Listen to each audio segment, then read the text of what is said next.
Hello, Hammers! Don't forget to hit that like button, subscribe to the channel, and share your thoughts in the comments. Stay tuned so you're always up to date with the biggest Hammers stories. West Ham United may be facing yet another important chapter in its already troubled administrative history. The news that a potential foreign buyer was taken to see the club's facilities has reignited speculation about a possible change in the Hammers' shareholder structure. According to insider ex-WHO employee, one of the most reliable sources when it comes to the club's behind-the-scenes affairs, this visit took place at the Rush Green training ground, where the first team carries out its daily activities. The interest is directly tied to the Gold family's stake in the club. After the death of David Gold in January 2023, his daughter Vanessa Gold took responsibility for the family's share, which currently represents 25% of West Ham's equity. In recent months, she has made it clear that she is considering selling part of this stake. Recent information from the portal Claret and Hugh suggested that Vanessa was willing to give up only 15% of the shares, retaining a 10% holding. This detail, however, carries crucial weight. In order for a shareholder to have veto power in board decisions, they must hold at least 20% of the shares. This means that by selling only 15%, any potential investor would be left with practically no voice in the boardroom, significantly reducing the appeal of such a deal. In other words, the initial offer did not attract major interest, as acquiring a minority stake without decision-making power would not be strategic for any investment group. The scenario may have changed with the most recent visit. According to the West Ham Way, the presentation of the facilities was conducted by none other than Baroness Karen Brady, the club's vice chair, alongside Mark Noble, club legend and current sporting director. The involvement of such influential figures suggests that the potential buyer is not just a curious visitor, but someone the board considers a legitimate candidate to become a partner in the club. Still, little is known about the identity of this group or individual, other than the fact that they are foreign. The big question now is whether this move indicates just another passing inquiry, something common in Premier League clubs, or if there is truly solid interest in acquiring part of West Ham's control. Should a serious offer materialize, some believe the Gold family might even reconsider selling just 15% and look at parting with their full 25% stake. This would significantly alter the club's shareholder composition, opening the door for a new force on the board. Historically, West Ham's governance has been marked by strong figures like David Sullivan, who remains the majority shareholder. He has repeatedly shown resistance to the idea of losing his dominance in decision-making. For this reason, any move involving new investors must also be seen through a political lens.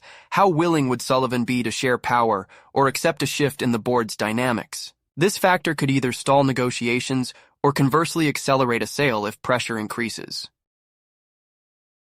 Another aspect to consider is the club's sporting and financial context. West Ham, while established as a Premier League side and having won the Conference League in 2023, is currently experiencing instability on the pitch, with growing pressure on manager Graham Potter and increasing discontent among fans regarding the team's direction. From an investor's perspective, acquiring shares during a crisis could be seen as an opportunity. The value tends to be lower, and any successful restructuring could yield significant medium-term returns. The visit to Rush Green therefore carries symbolism. It is not just about showing training pitches, but about presenting the infrastructure that underpins the club. Rush Green, though criticized by some fans for its simplicity, is the heart of West Ham's operations and offers a clear picture of the working conditions faced by players and staff. By taking the potential investor there, the board signals a desire to show transparency and closeness, rather than simply discussing numbers in a meeting room. From the fans' perspective, the news was met with caution and suspicion.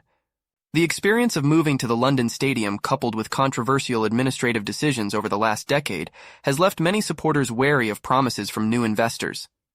There is always the concern that external capital might further erode the club's traditional culture. At the same time, part of the fan base recognizes that to compete in a league increasingly dominated by foreign billionaire owners, West Ham may indeed need this type of financial injection. In the end, everything remains speculative. The buyer's name has not been revealed, nor is it clear whether there is a concrete proposal on the table. The only certainty is that the Gold family appears willing to negotiate, and that West Ham's board is already opening the doors for discussions. Whether this will mark the start of a genuine power shift or just another round of rumors remains to be seen. But the visit shows that the club's behind the scenes remain in flux, and significant changes could be on the horizon. Make sure to hit the like button, leave your thoughts in the comments, and subscribe to the channel. Every interaction helps our claret and blue community grow, keeping West Ham united and stronger than ever. West Ham United is once again going through a turbulent phase in its recent trajectory, and the name of David Sullivan is back at the center of debate. Majority owner of the club often criticized for his administrative decisions and political handling. At the London Stadium, Sullivan may now have a rare opportunity to transform his image and execute a true masterstroke that could change the way supporters perceive him. The criticism is nothing new. Since the move to the London Stadium in 2016, a significant portion of the fan base believes the club lost its identity. The new stadium brought higher revenue and increased capacity, but failed to reproduce the intimidating atmosphere of Upton Park. At the same time, many of the investments in managers and signings did not translate into consistent progress. The current season has reinforced this view. Heavy defeats against Tottenham, Chelsea, and Sunderland have heightened the feeling that the team has no direction. Amid this scenario, the future of Graham Potter seems increasingly fragile. The board trusted the Englishman to implement a long-term project, but patience is running out with each match. Just 5 games into the campaign, there's already speculation that Sullivan may opt for a managerial change in an attempt to halt the crisis and calm the supporters. It is in this context that the name of Slaven Bilic emerges. 7 years after his departure, the Croatian is once again being considered as a possible manager for the Hammers. The mere circulation of his name already divides opinion. Some view the idea with warmth, fondly recalling his work in the final year at Upton Park when he led the team to a memorable campaign and a dignified farewell to the historic ground. On the other hand, some supporters in E20 are less enthusiastic about the idea of his return, especially in such a moment of pressure and expectation. During his first spell, Bilic was remembered for a more aggressive and engaging style of play, with players like Dimitri Payet, who shone brightly during that farewell season.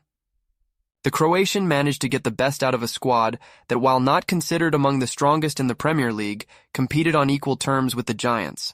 The victory over Manchester United in May 2016 in the last match at Upton Park is still remembered as one of the most emotional nights in the club's recent history. That emotional weight is one of the factors feeding the nostalgia of part of the fan base. But the return of Bilic also raises doubts.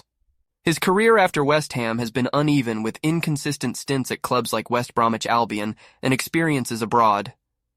The question is whether in 2025 he would have the energy, inspiration, and proper structure to repeat or even surpass what he achieved in his first spell. Skeptics point out that despite the fond memories of the Upton Park era, Bilic's tenure also had frustrating moments, especially after the move to the Olympic Stadium, when the environment seemed less favorable and results failed to follow. The doubt is whether at the London Stadium he could recreate the magical connection that defined the final year at the Boleyn ground.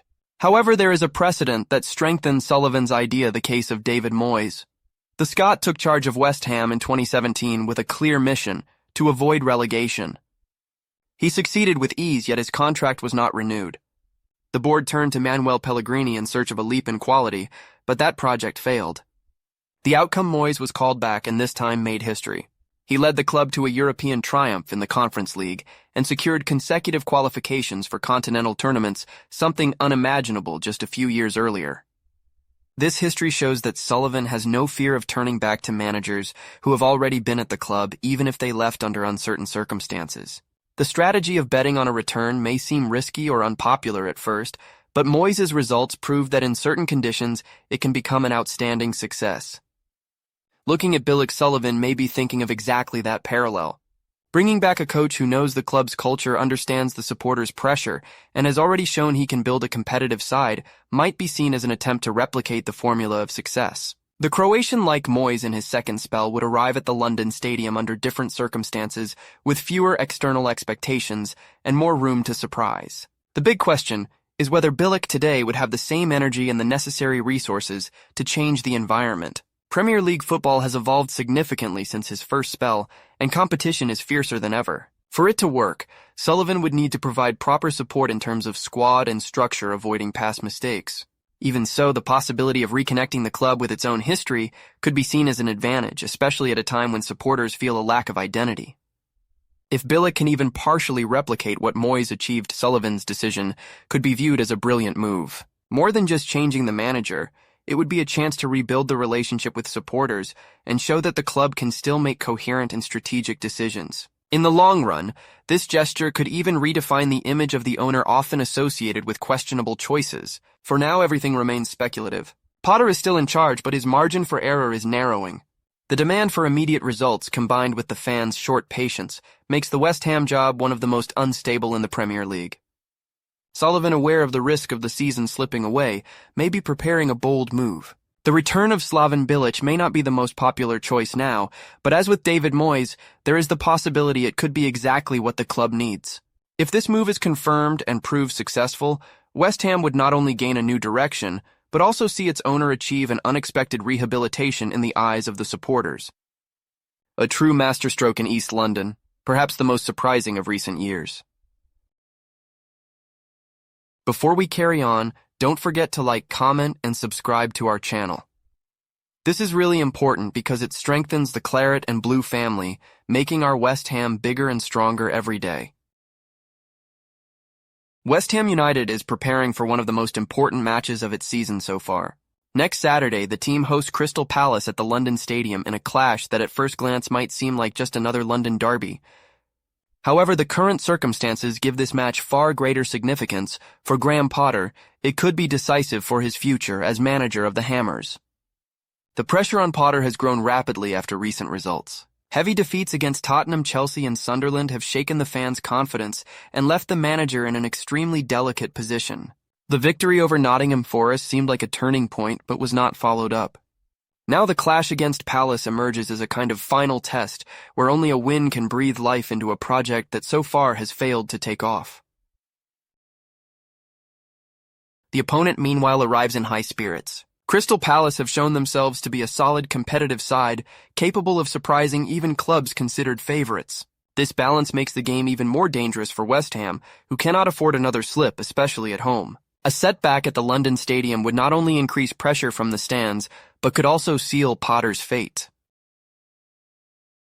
For the board led by David Sullivan, the encounter with Palace represents more than just 3 points at stake. It is an opportunity to assess once and for all whether Potter can still get something out of this squad.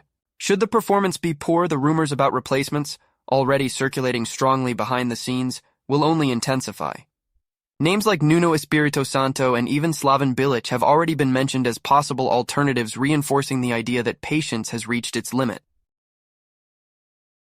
The squad will also be tested on a psychological level.